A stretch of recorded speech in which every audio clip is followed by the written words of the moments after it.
I've always felt you should take President Trump seriously, but not literally. And if you're going to take him literally, word by word, you will tie yourself up in knots. So I would suggest to you that I think we focus on the trade deal, and there I think he has refrained from criticizing Prime Minister Modi. I don't think he has ever criticized Prime Minister Modi. Even he has been, as far as being critical of India, he's only called our economy a dead economy. But other than that, I don't think he has been critical at all.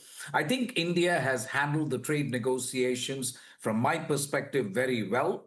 We have not sought confrontation, but we have not capitulated, and we have tried to keep the conversation going without getting into a slanging match on every statement that he makes. So that's absolutely the right strategy to follow vis-a-vis President Trump. And obviously, we have stuck by the red lines that Indian government has conveyed, and that is why President Trump is saying that Modi is tough. Prime Minister Modi is tough. So all in all, I only take this particular aspect that I think we have reached the final lap of the trade negotiations. And as a former trade expert, to me, it's important that we finish the crossing line on trade, because I think you could have all sorts of issues with the economy. It'll be great if we can get this out of the way so that we can focus on the FTA negotiations with EU and other things.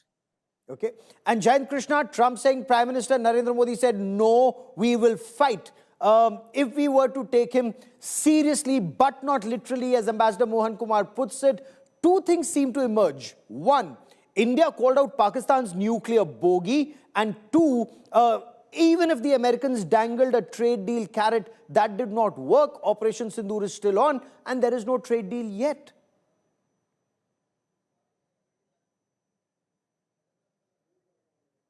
Okay, I think you're on mute. Request you to unmute yourself, sir. Yeah, Gaurav, so I think, President Trump should not be taken too seriously beyond a point. What he talks on his social media platforms depends on which side of the bed he gets up from. I mean, let's not forget, in the past, he has talked about India being a failed economy. He has said that India and Russia, he has lost to China, and all kinds of things. And he has been consistent with his praise of Prime Minister Modi, So I think, to my mind, linking it with the Pakistan conflict, which is fortunately over, doesn't make any sense, much sense. From the point of view of, which way the trade negotiations are going on after last lap of discussions that Commerce Secretary Rajesh Agrawal had in the US. I think that is very, very important. And what are the irritants which are remaining, which are yet to be sorted?